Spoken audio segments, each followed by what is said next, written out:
everyone, to another special episode of the Buck Stops here, and I'm your host, Kirk Buckner, owner, operator of NotInHallOfFame.com, and the sister sites, the Fictitious Athlete Hall of Fame, the Fictitious Rock and Roll Hall of Fame, and the United States Athletics Hall of Fame.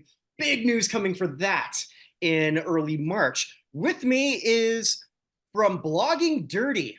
You gotta love the way that sort of sounds, but we're actually talking about the Dirty Birds, the Atlanta Falcons. From Carasik Park, it's Scott Carasik. How you doing? I'm doing good, man. How are you? Not too bad, not too bad. Before we made peace, Falcons guy, Saints guy, because we are just talking about the glory of the Atlanta Falcons today. Because I know my role, and my role is to talk about some of the people from Atlanta who have kicked my ass sometimes over the years. Correct. Yes. Well, no, it's true. You got to show respect. Otherwise, you're no. Like Julio Jones, you know? Well, actually, that might not be a bad place to start. Julio Jones is, I think, with the implosion, perhaps self-induced, well, not perhaps, of Antonio Brown, because both of them were first team all decade players. Julio's still in the league. I don't know for how much longer, but Julio's issue for me as a first ballot Hall of Famer is a lack of touchdowns. I think he should be in the Pro Football Hall of Fame eventually. When he's eligible, but what year do you think? And am I correct in that assessment? You watch that. I think the touchdown argument for a position like wide receiver, where touchdowns are extremely volatile, they very reliant on not as much quarterback, but the function of the offense. I can think of so many times Julio caught the ball, brought it down, got taken down at the 3 or the 4-yard line, and then very next play, Falcons just run in for a touchdown. So function of the offense, all right, it's at the 4. He's probably not getting that pass. If he's on the field, he's a decoy. They're putting 2 guys on him, especially right after he catches a 48-yarder, you know? And that kind of situation happened a lot with Julio. So, yeah, he has a ton of yards. He has a ton of catches. He has a relatively high yards per reception for any wide receiver out there, around 15. And up until like the last 3 years, his yards per game was so much higher than the next guy. It was like 99 versus 86. And then the last 3 years have brought him down a little bit because injuries and Tennessee, Tampa, Philly, like he's not the focus in those offenses. Right. So when you look at him just as his overall career, he's nearing 14,000 yards. That's an insane number, especially when you consider like Tony Gonzalez only had 15 and a half, right? 15 and a half thousand. So to me, Julio Jones absolutely should be in the Hall of Fame. I will agree with you that the touchdowns probably makes him more of like a third or a fourth ballot guy versus a first ballot guy. But there's not a lot of guys who have 7 Pro Bowls, right? And yeah, he's only like he's only a 2-time All-Pro. But like, if you go back and you watch some of these seasons, you're like, okay, how did he not get first team All-Pro nods in 2017 when he had 1,400 yards and led the league? How did he not get first team All-Pro nods when he had 1,600 yards as a receiver? Like 8 touchdowns, yeah, but like 1,677 yards. That's a hell of a year. How did he not get an All-Pro nod, first or second team, in 2014 when he had 1,600 yards? Like, you're putting up 100 yards a game. You deserve to be an All-Pro. Yeah, you only have 6 touchdowns. Whatever. You put up 1,600 yards. So I think a lot of times I get annoyed because the Falcons may not have a winning record or may not be a great team, especially historically, with a lot of these guys we're going to be talking about. But the players were fantastic. That individual player was exceptional. And Julio Jones, he's getting in. I think it's very safe to say Julio Jones is eventually going to be in the Hall of Fame. Well, I think so. I think it's just a matter of whether it's ballot 1, 2, or 3, or at latest 4. Yeah, and there's a logjam at wide receiver. I get that. You know, you got some guys that should be in there first because they played before him, like Torrey Holt, like Reggie Wayne. I'd say Reggie Wayne probably should go in first. Hmm. And then, like, and again, it's because he played before him. It's because he retired before him. Like, I'm a big believer that, yeah, if there's two guys that are deserving, the guy who retired first probably should go in first. Makes sense. Yeah. Because the other guy has another shot in the future. And if it's, okay, well, we're putting in 5 guys this year, and this guy would be guy number 6 or 7. All right, well, next year, just make sure he's guy number 1 or 2, and you're good on your ballot. Like, Yeah. The that logic just of the makes wide more sense. receiver, right? I've joked. Well, actually, I haven't joked. I actually think this is a very distinct possibility. My football debate crew do not agree with me, but would not surprise me if Hines Ward goes 0 for 20 as a semifinalist and breaking through to the finals, because that position is just going to get deeper and deeper and deeper. I'd make an argument that Roddy White might have a better argument than Hines Ward. Well, let's talk about that. You know, both were known for fantastic blocking at the wide receiver position. Mhm. Both were known for, yeah, they were the number one guy on their offense. But I think Roddy White brought more in terms of explosion. He was better with the deep ball. And yeah, again, touchdowns are a function of the offense. So Roddy has only 2 years of 10 or more touchdowns. He has only 63 in his career, right? That doesn't mean that he wasn't creating those plays and scoring the way same way Julio was. Because who was on those teams in 2010, 2011, 2012, 2008, 2009? When he was out there killing it, but then he would get stopped at the 5. But you had Michael Turner. So Michael Turner has, what, 14, 15 touchdowns in a year. 8 of those are because Roddy brought it down to the 5. Right. Or Julio brought it down to the 3. So, like, but I also don't think Roddy White should be a Hall of Famer. Mm-hmm. But you think his case is comparable to Hines? I think his comparable. Yeah, I think his case is comparable to Hines. I think their cases are honestly comparable to Lynn Swan. Yeah, I Who's guess the only in difference though is the because Super Bowl heroics, and also it never hurts when Roddy you never go had a chance in the Super Bowl. that, Roddy that never played in the Super Bowl. sure. So why are we penalizing a guy who never got to play in a Super Bowl because his team wasn't good enough? Well, sadly, that is what happens. I was going to sort of like say also too, when you go into some form of media, that really helps because Absolutely. yeah, because we're seeing people maybe jump cues that wouldn't normally. Uh, so here's an interesting one. We had a little bit of a pre-conversation, so we knew this was going to come up. Incidentally, in my head, I thought we were going to go like more historical and then work our way current, but I guess we're going backwards. This is fine. I like to go backwards with Okay, great. So this will work. recency bias and then go backwards. If that's Yeah, cool no, with you. this is great. So I'm perfectly fine with that. So let's look at someone who has joined the media, someone who is our mutual acquaintance's favorite player, Vinny Lospinoso, who set up this interview. His favorite player of all time is Matt Ryan. He will stump the ground for him, and he's made phenomenal case for him. Stat-wise, he's there. He didn't win the Super Bowl, but he brought them there. And I mean, that's Hall of Fame worthy enough. When you look at the Falcons' history, Mhm. like it's Matt Ryan and Jesse Tuggle are the two big influences that really brought them to Super Bowls. Mhm. And honestly, both guys belong in. But will they? Those two. Matt Ryan will. Matt Okay. Ryan will. Because Hall of Fame voters are gonna have like have a 5-member class at some point where it's just gonna be quarterbacks, I feel. Could be. And they could easily just go, all right, well, Tom Brady's this year, and then next year we're going to do the quarterback year, and it's going to be Matt Ryan, Phillip Rivers, Ben Roethlisberger, Eli Manning. All these guys have equal cases to me. They're all in the top 10 of passing yards. They're all in the top 10 of passing touchdowns. They all have those long-term careers where they brought their team into a winner. Like, I'd even argue Matthew Stafford will probably be part of that class. And it'll be down the line. It'll be probably 5, 6 years down the line where people are like, well, does Phillip Rivers deserve to be in? He's 6th all time. Yes, he deserves to be in. Does Matt Ryan deserve to be in?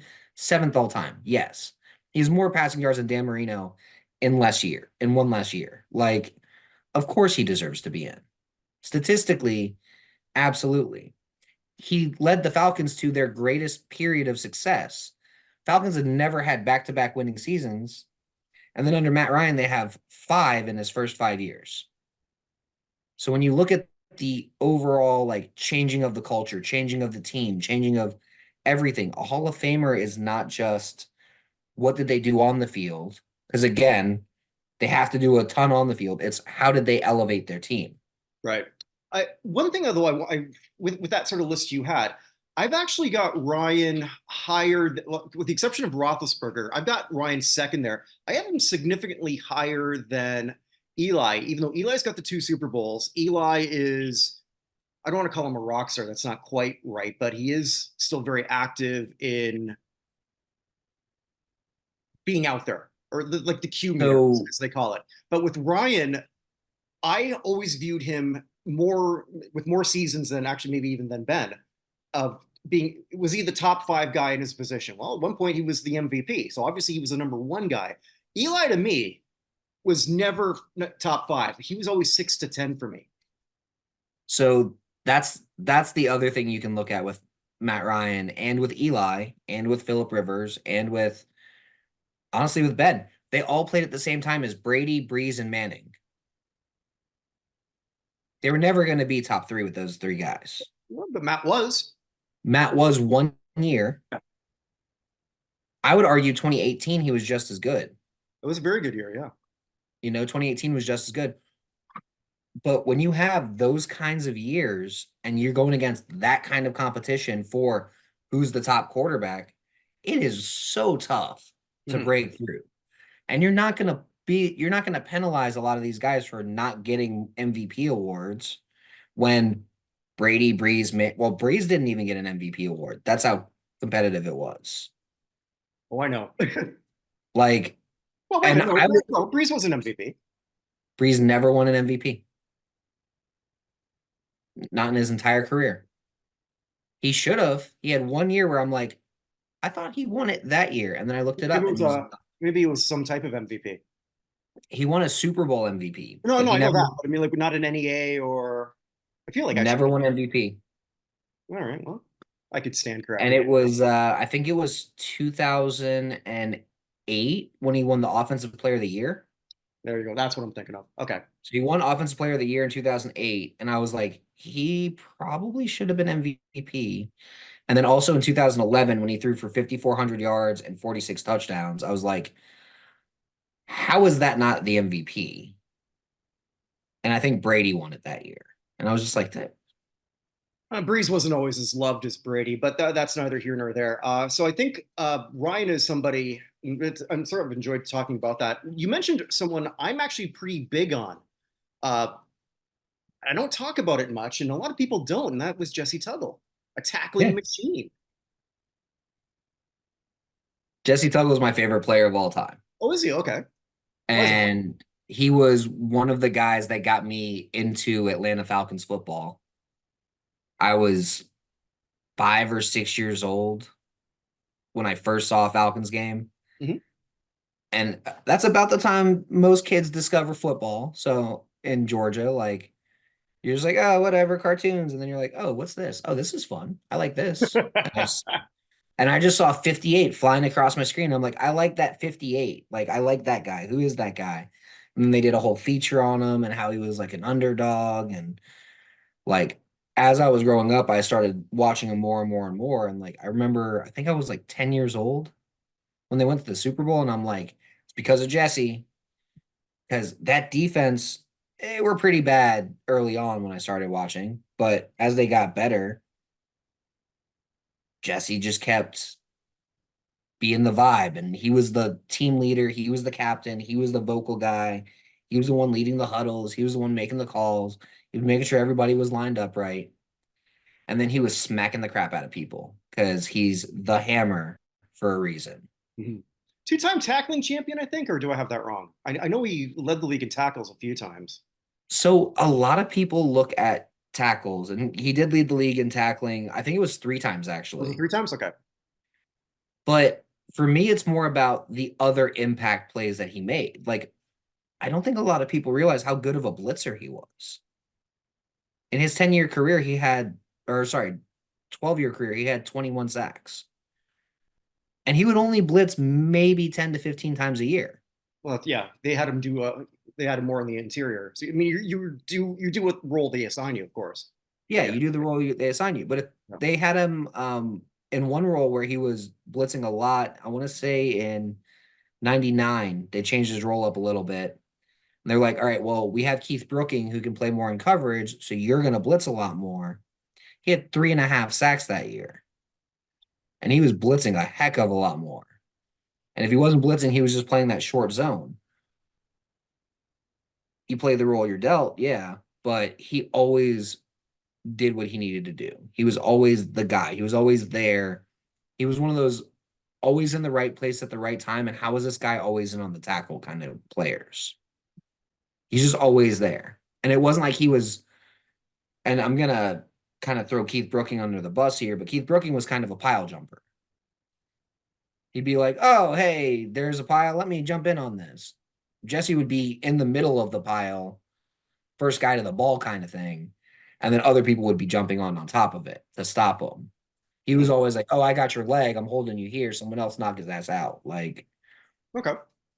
Jesse Tuggle absolutely deserves it. I think he's a 5-time Pro Bowler, but I'll make an argument that he had a lot of years there that he should have gone.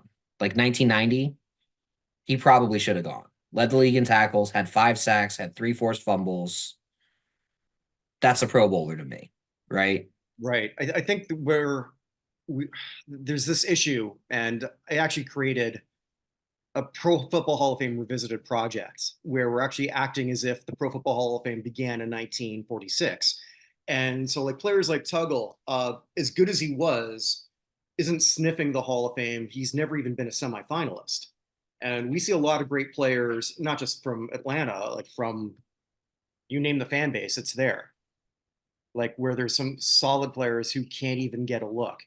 Uh, Lomas Brown comes to mind. He like Reuben Brown, two offensive linemen with I believe a combined 16 Pro Bowls. Neither have ever been semifinalists.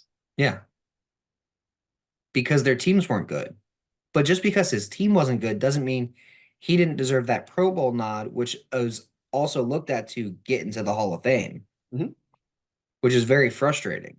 He only had one All Pro, and I'm looking at some of these years, and I'm like, he should have easily had multiple All Pro nods, not Some just 98.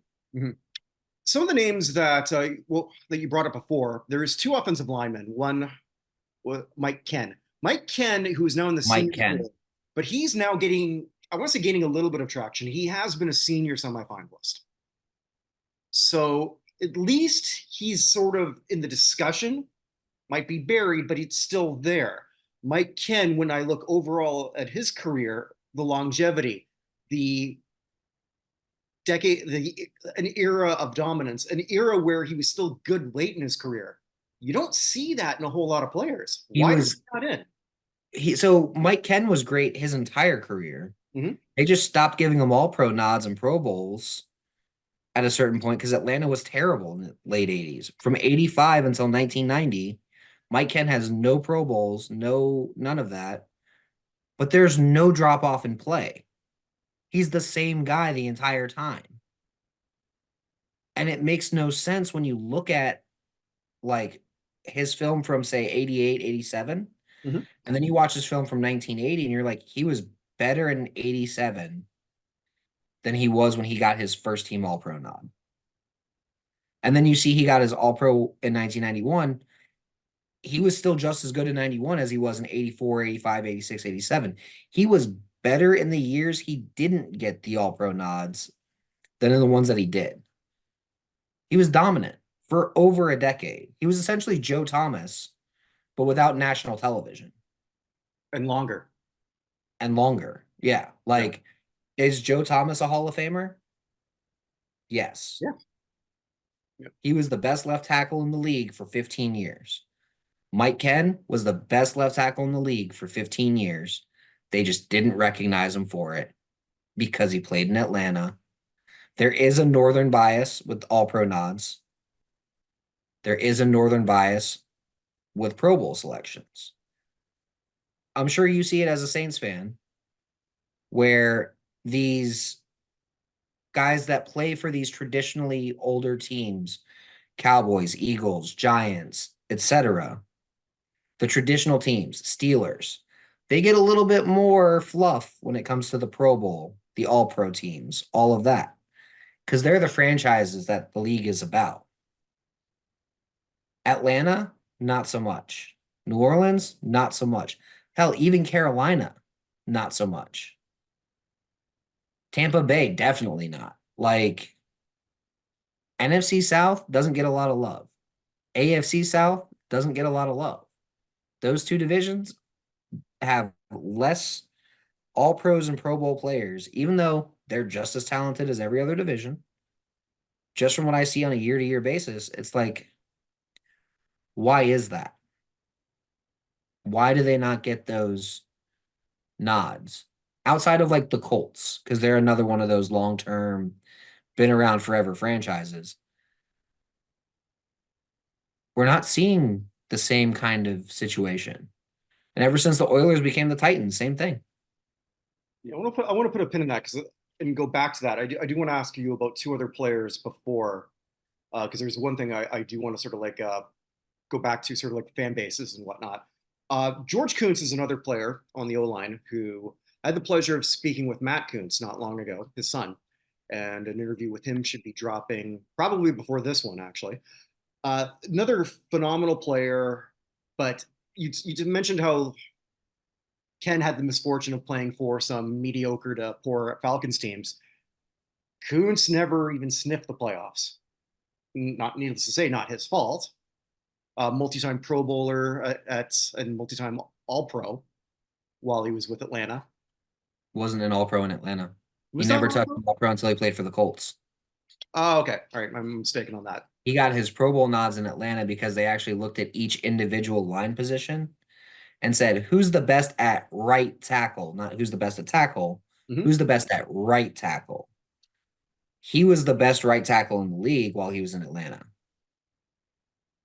So they gave him the Pro Bowl nod.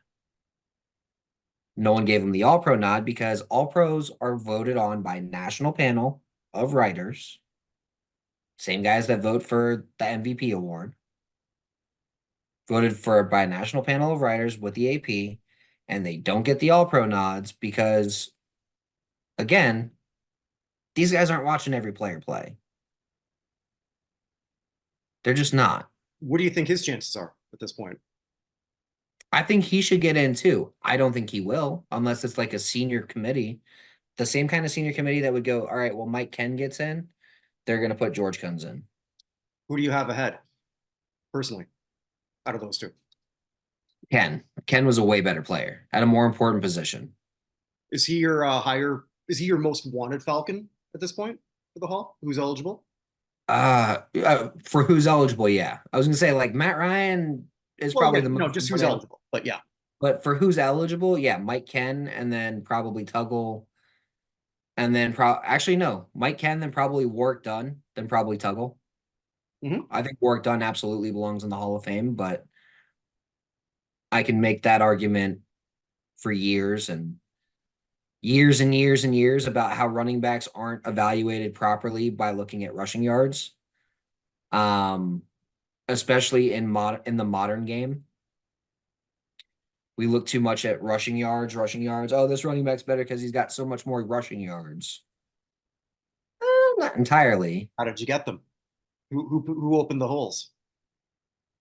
Did See, you I don't even think it's that. I think it's yards from scrimmage matters more than rushing yards. Yeah, I like sort of like yards after touch, but like in terms of advance. But having said that, I mean, like Not for advanced. Like Hall of Fame doesn't look at advanced stats. Let's be honest here. depends on the voter. These writers that are I'm trying to take the high road here. our ages combined, no, dude, they don't look at advanced stats. I'm very DeRolando old, is not so looking at her. D-Led's not looking at advanced stats. All right. Don't let my youthful look at. I'm 51, so Yeah, our combined age would be what, 87? I guess so. Okay. Yeah, exactly. These guys are our combined age or older making these votes. And it's like, why aren't you giving this guy a vote? This makes no sense to me. Like Warwick Dunn, not just for his on field, but for his off field, deserves votes.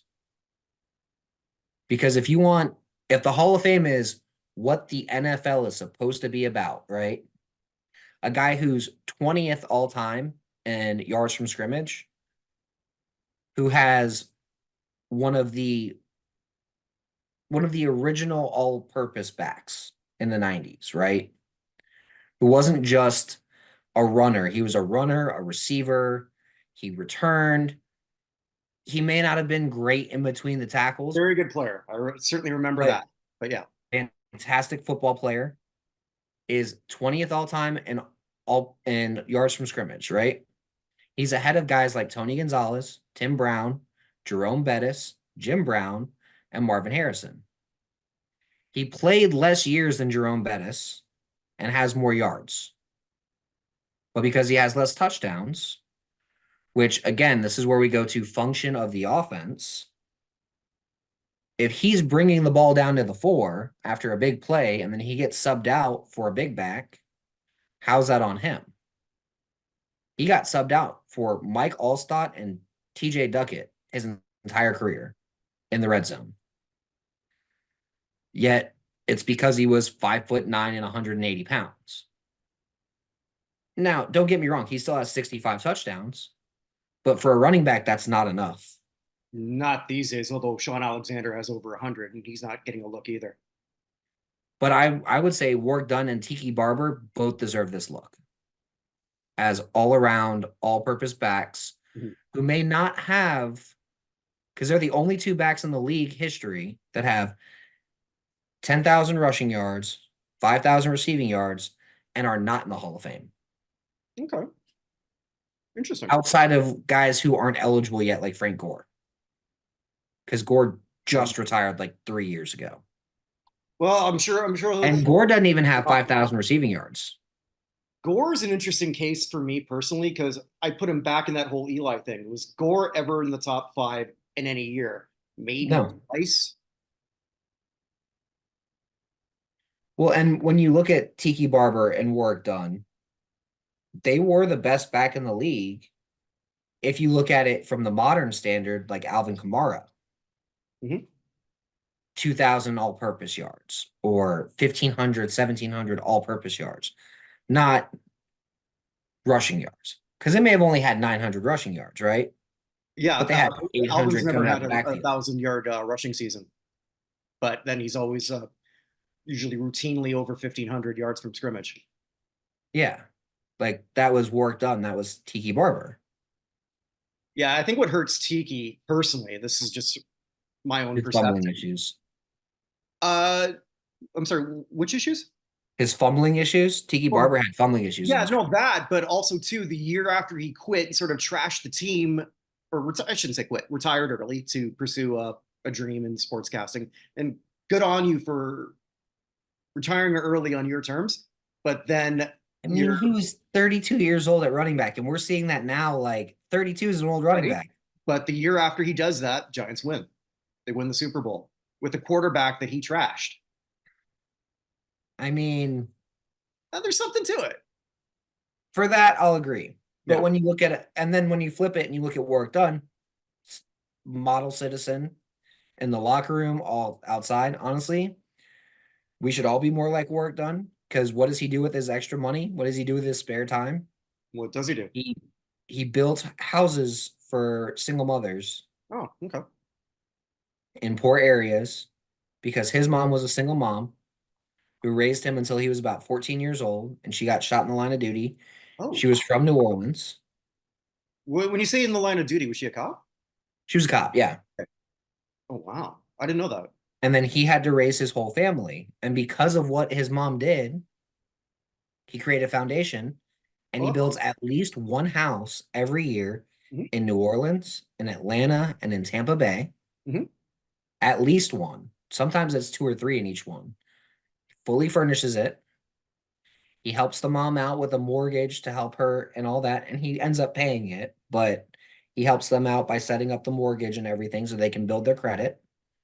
So he helps them in way more than one way. And then he furnishes the place. Mhm. So they get brand new house, brand new furniture, don't have to do anything to do it except, be nominated by someone for to his foundation. Like it's a nomination process. It's like, hey, she's a single mom, she has 4 kids, she's struggling, rent's tough for her. He'll put them in a house That's and he'll phenomenal. take care of all of them. Oh, wow. That's So, really classic.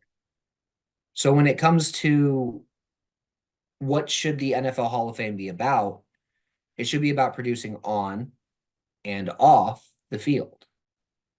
I can't remember. Did Dunn ever win the Walter Payton Man of the Year? Um, Because I I think I think he did. yeah, because I know that with a lot of cases they do look for that. I He will. won it in 2004. He did. Okay. He also won the he also won the Alan Page Award. Mhm. Not a lot of guys have won both. It's rare air. The one last guy I want to talk to you about, and again, we're going backwards.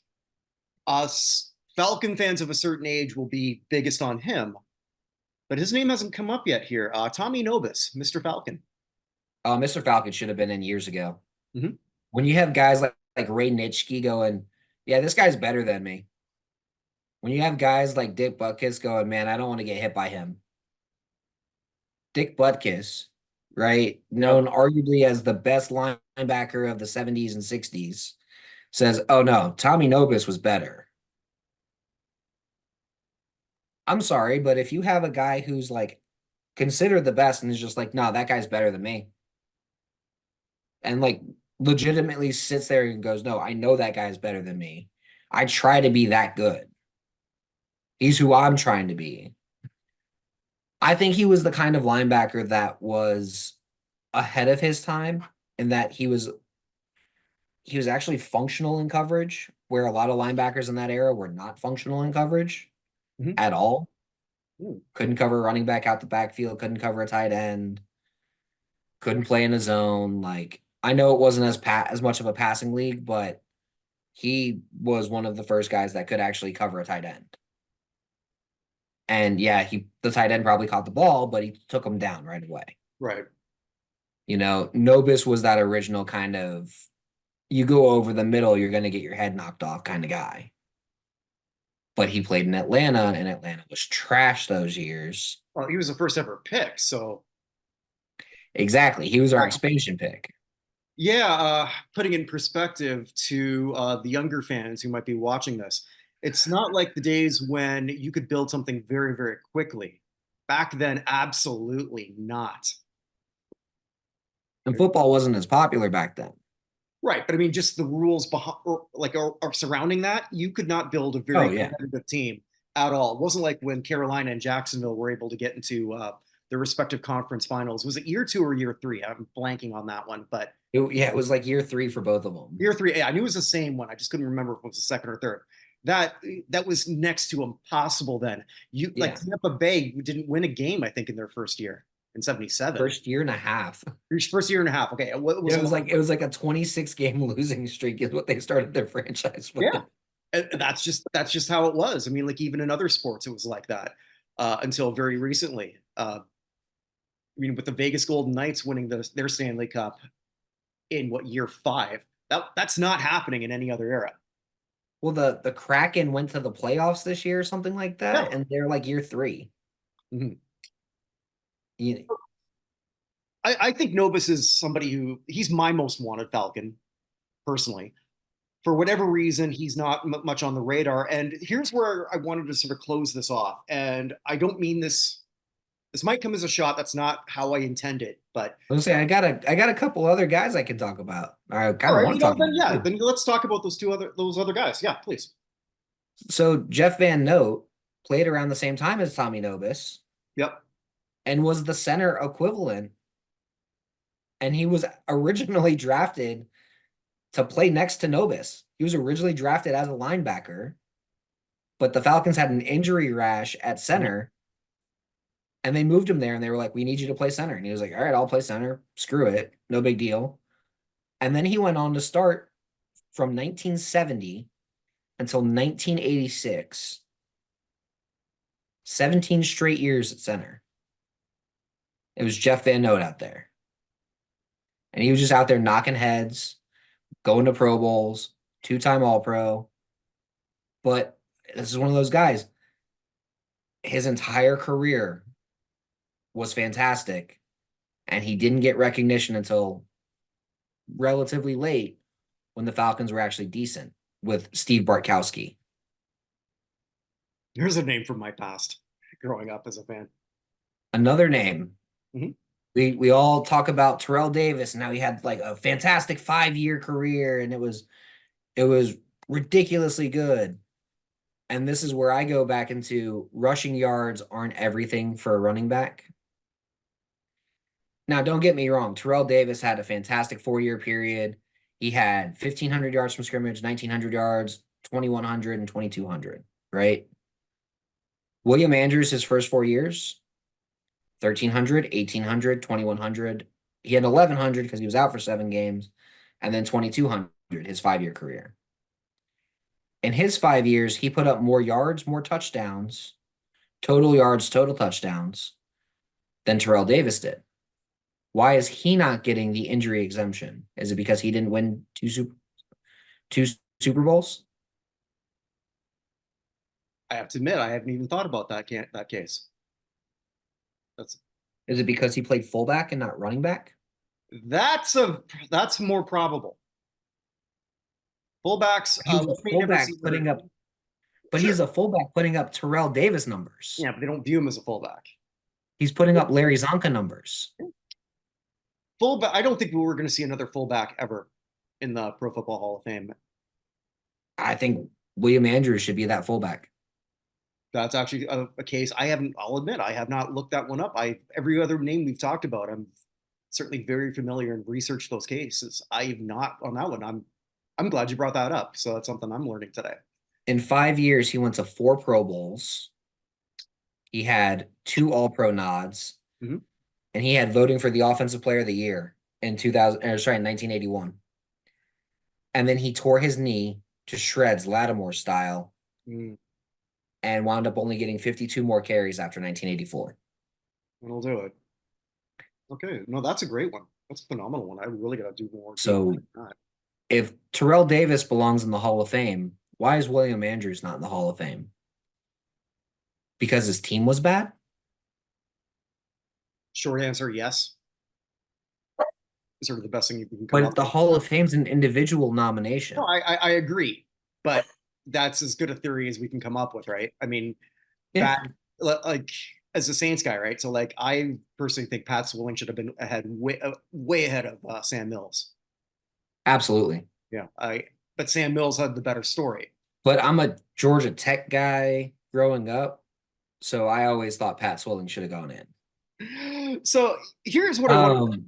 Oh, sorry. Go ahead. I didn't mean. Oh, sorry. And then the next guy is John Abraham. Oh, okay. Yeah, please. He belongs in the Hall of Fame. Okay. Very You look at career sack leaders, and for me, when I look at the Hall of Fame, it's when I look at a list like career sacks, right? Or career fumbles forced. And I see a name at the top, and the names around him are on the Hall of Fame, but he's not. And then I look at career sacks, and he's near the top, and the names all around him are in the Hall of Fame, and he's not. DeMarcus Ware, Richard Dent, John Randall, Lawrence Taylor, Ricky Jackson. These are the names around John Abraham on the sacks list. They're all in the Hall of Fame. Why is he not? I don't think he's ever forced finals either. Yeah, not even a semifinalist. Fumbles forced, right?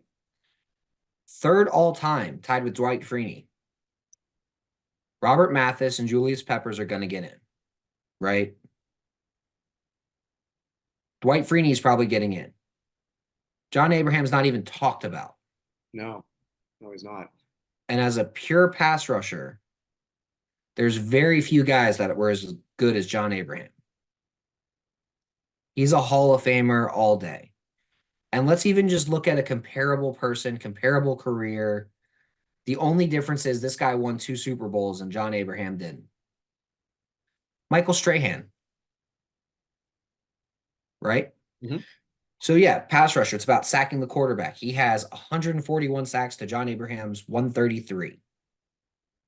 That's 8 sacks. Strahan also played one more year. Technically 2 because Abraham played 1 game his final year and then went out with a concussion. And that ended his career.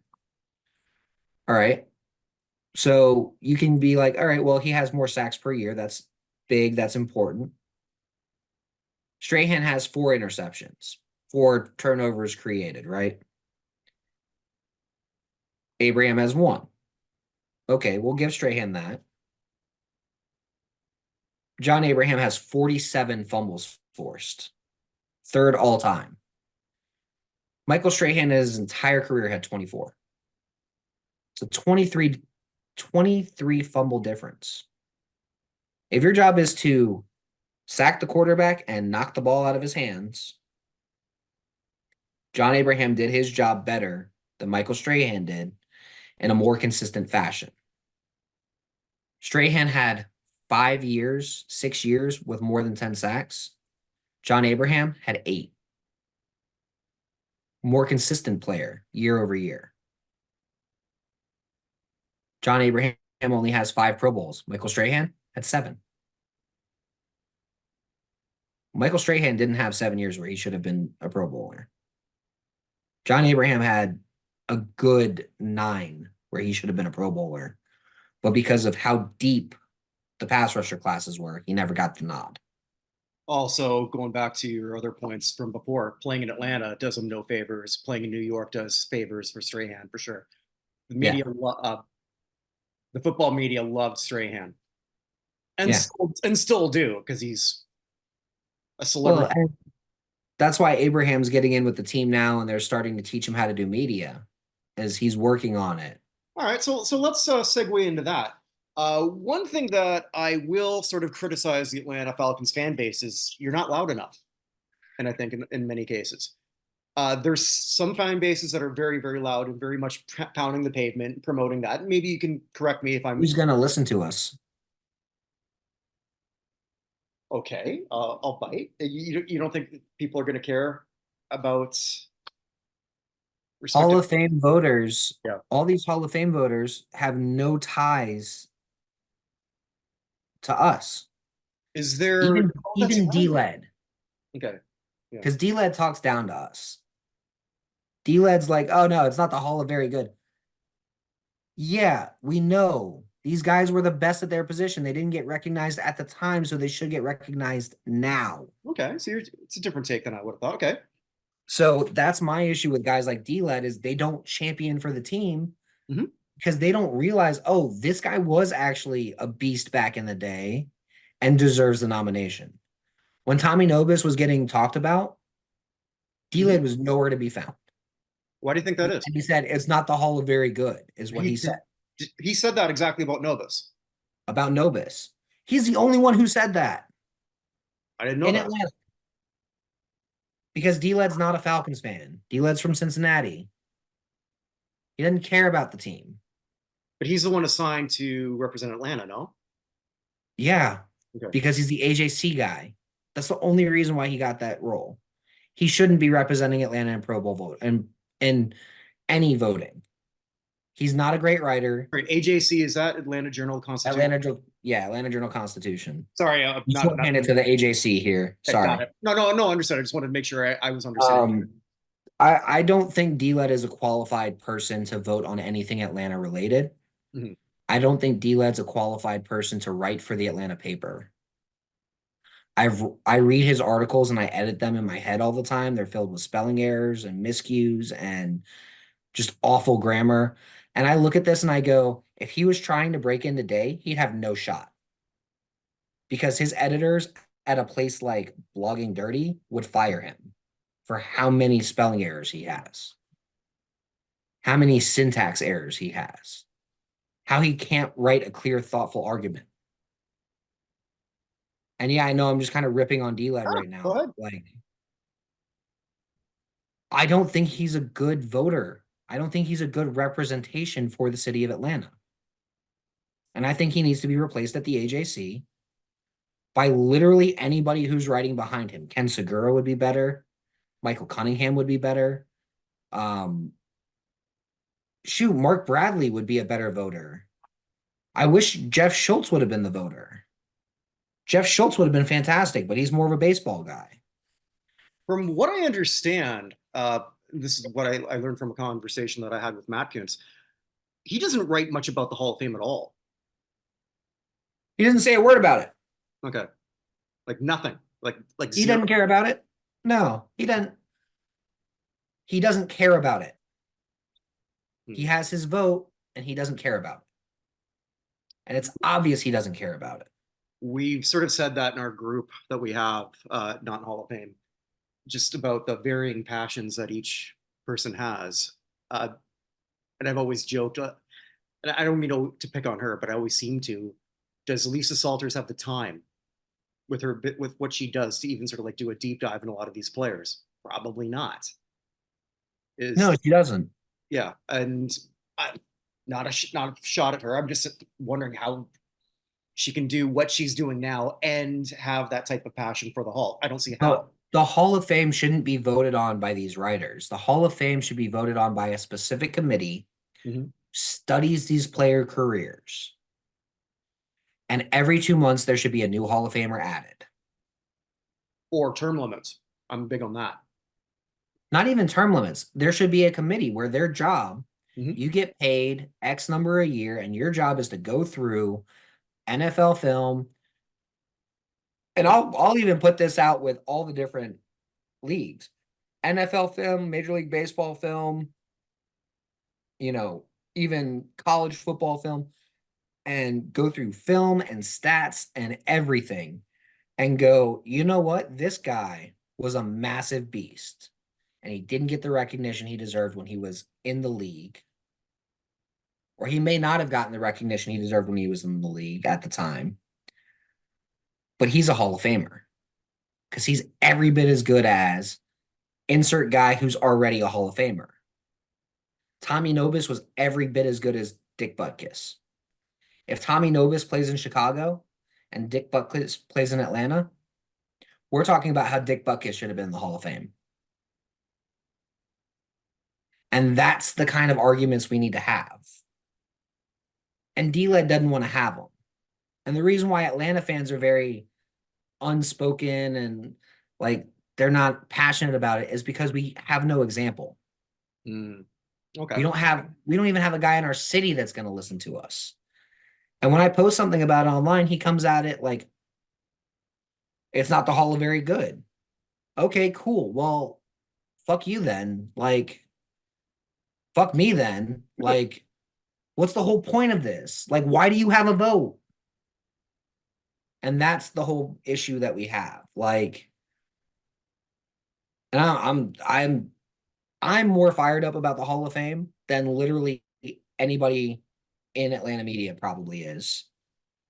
And I'm willing to go back and watch these grainy ass 1970s videos to see which Falcons actually deserve a case. I love actually watching old videos like this. I hate watching grainy ass old Really? 1970 video. I get a kick And out the of it. reason why is because you can't tell what the player numbers are in some of these takes and just grains, and then it's like all grains in some points, and you're like, I don't know what just happened. I don't know what I can I get HD? Can I get somebody to convert this to HD for me, please? Like, holy crap, I want to watch a game from 1971, but I can't because it's just like blurry, blurry, blurry, blurry, blurry, blurry. Oh, look, a tackle. Blurry, blurry, blurry, blurry, blurry, blurry, blurry. And you're like, oh, I want to see like what these concepts they're running are. Like, I want to watch it like it's a real film study. That's where my age sort of shows. I still remember rabbit ears. I mean, we had rabbit ears. Yeah. as well, but it was on our like extra TV that my dad didn't feel like paying for with cable. But I remember when I was the remote control, but that's another story for another time. no, that's just the family that loses a remote. Like No, we my didn't have a brother, remote then. my brother was a remote, Yeah, so I was the remote. All but right, no, I mean, I really enjoyed this. I definitely want to have you back on, especially when we're looking at because I do another show about retro football games, and I think when we get to Atlanta's first Super Bowl, I would love to have you on for that. I would love to rewatch that game, Mhm. except for the whole point that we just got smoked. Well, I still can't walk. Well, I'm going to force myself to. One game against Minnesota that cost a trip, but that's another story for another time. You're talking about the one where Yeah, that's the one I'm talking about. Stephon Diggs had that monster catch. Hmm. Well, I'm glad you didn't bring up the one about the phantom pass interference call that never happened. Because here's my take on that one. You had the ball in overtime and breezed through a pick. You have no argument. If you Yeah, want to win, if you wanted to go to the Super Bowl that year, Breeze needed to lead a field goal drive. I'm still butthurt about that. Minnesota is my least favorite team actually at this point, but that's another story for another day. Well, I see. That's so funny because Minnesota hates us. well, that's just my own personal thing. Remember, I'm not. Well, actually, no, you don't know this. I'm not from New Orleans. I'm actually from Canada, and I'm in Winnipeg, of all places. Oh, okay. Yeah. So I I try mean, to I try to suppress my Canadian accent. I don't know if I did a good job on that or not. I mean, I got nothing against Canada. I actually really enjoy Canada. Mhm. I just will not go there after September or before March It depends where you go. because I'm a Southern boy Yeah. All right. and I do not like snow or cold. Oh, you won't like it here. But if I went in like June, I'd probably enjoy it quite a bit when it's 70 degrees. You see, I have to convert that into my head what that is in Celsius. I'll pull it up That's all right. online. I know it's decent. I'll get. So where can everyone find you on social media and where can they read your writing? So you can find me at Carasik S on Twitter. Yeah, I'm not calling it X, it's Twitter.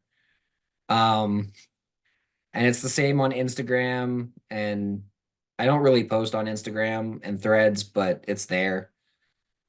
And then my writing's at Blogging Dirty, bloggingdirty.com. You'll find me, you'll find a bunch of other really fantastic Falcons writers.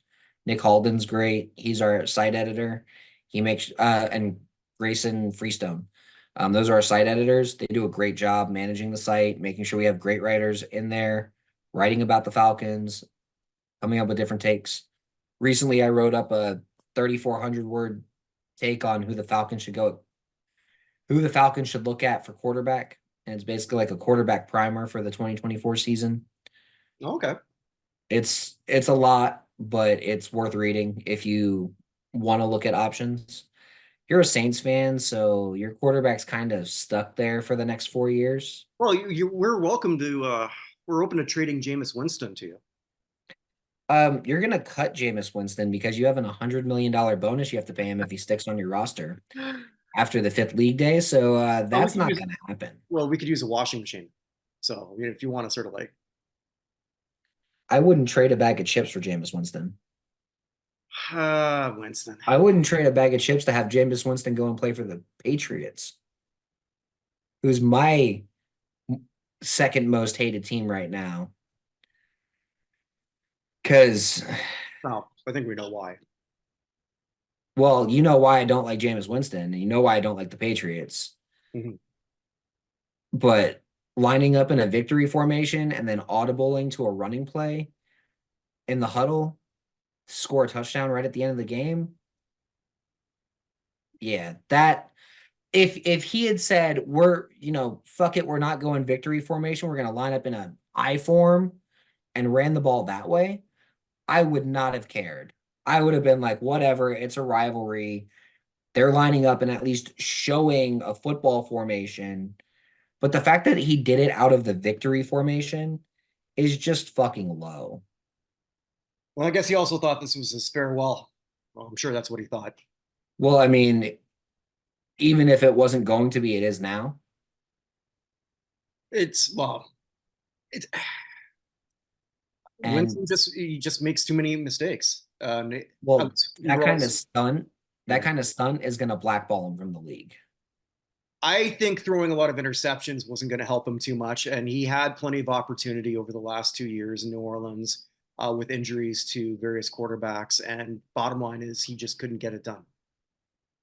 I don't think he really cares about playing in the NFL. I think he enjoys the locker room and everything, but I just don't think he really cares about being a starter. I don't think he has that fire to start in him. I think he won his national championship in college. He went to the NFL because he was supposed to.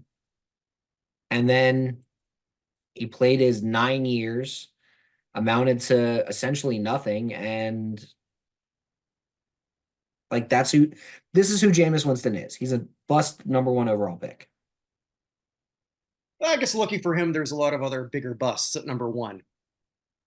There's a lot of other bigger busts at #1 for sure. Yep. But when you throw for 5,000 yards and 30 touchdowns and no one wants to touch you, Was it actually? I think he had more touchdowns. Wait a minute, how many? He had 30 he had, interceptions that year too. he had 30 interceptions, but he had 33 touchdowns. Yeah. Which If yeah, in this like when you look back at like older decades, like in the 70s, I mean, you could see people with more interceptions than touchdowns a lot. Now, if your TD INT is 1.1 or whatever his would have been, you're untouchable. Yeah, like, and I know this sounds crazy, but like Desmond Ritter did 12 and 12 this year. Mhm.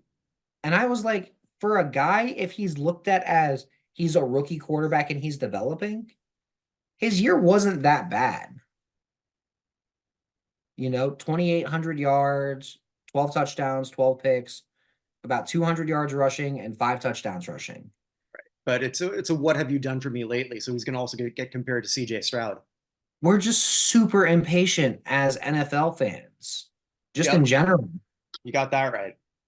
Because Jordan Love played like trash for 17 games. And then for the last 10 games, he's been fantastic. Yeah, yeah, the first half of the season also, yeah, this year was not good at all. I was actually surprised when I was watching that game. I did not realize he had that many touchdown passes this year. Yeah. Like I watched him, I watched him yesterday and I was like, where was this Jordan Love early in the season? Like he's been fantastic the last probably 6 weeks, 7 weeks. And then like even before that, they were winning games and he had a couple mistakes here and there, but he basically was like, I'm the new Aaron Rodgers, right? I'm the late round pick who bided my time, waited for it, and now we're good. I don't They know were what the new Aaron Rodgers means anymore, but that could be a joke for a different time. well, not off the field, on the Yeah, field. no, Again, this is where off field should matter for the Hall of Fame, right? Sorry to throw one of your guys under the bus, but well, Darren Sharp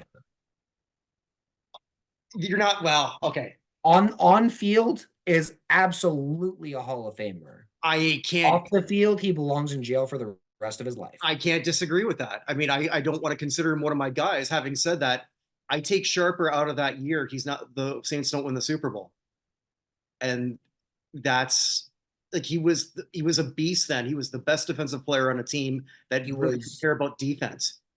He had to do everything for that squad. But no, Sharper, I on field is yeah, a Hall of Famer all day, every day. There's no question to me that he should be a Hall of Famer mhm. with his on field accomplishments.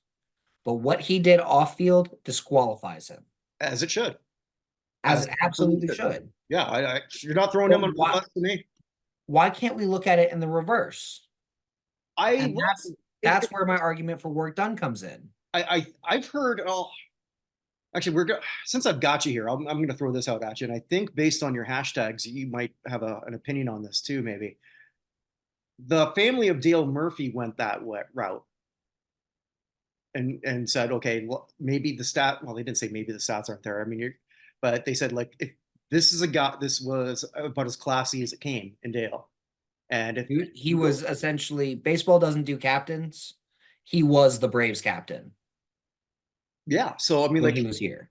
so for it's in their charter, or where they talk about that in the Hall of Fame, that they He's you talk he's about the also a character. two-time MVP. 82 and 83, I believe, or was it 83 and If 80? you're a two-time MVP and you're not in the Hall of Fame, the Hall of Fame isn't legitimate to me. I Well, we don't think the Major League Baseball Hall. Here's the other thing. got a Let's talk seven-time baseball. MVP not in the Hall of Fame. Let's talk baseball, right? Sure. How is Andrew Jones not in the Hall of Fame, I think that's going to be corrected. but Derek Jeter is in the Hall of Fame? Jeter belongs in the Hall of Fame. Why? Because the Yankees won a bunch of titles? Jeter was the leader of a very good team. He's got the overall stats. I think he's Okay. massively overrated. Okay. Andrew Jones as a hitter has more home runs I'm not shitting on Andrew and is Jones. basically the same guy as Jeter, but Yeah, Jeter was a terrible fielder. And Jeter Andrew became a Jones, terrible fielder. Jeter was a terrible fielder. Jeter was better in his first half. Jeter was an average fielder who became Okay. a terrible I'm fielder.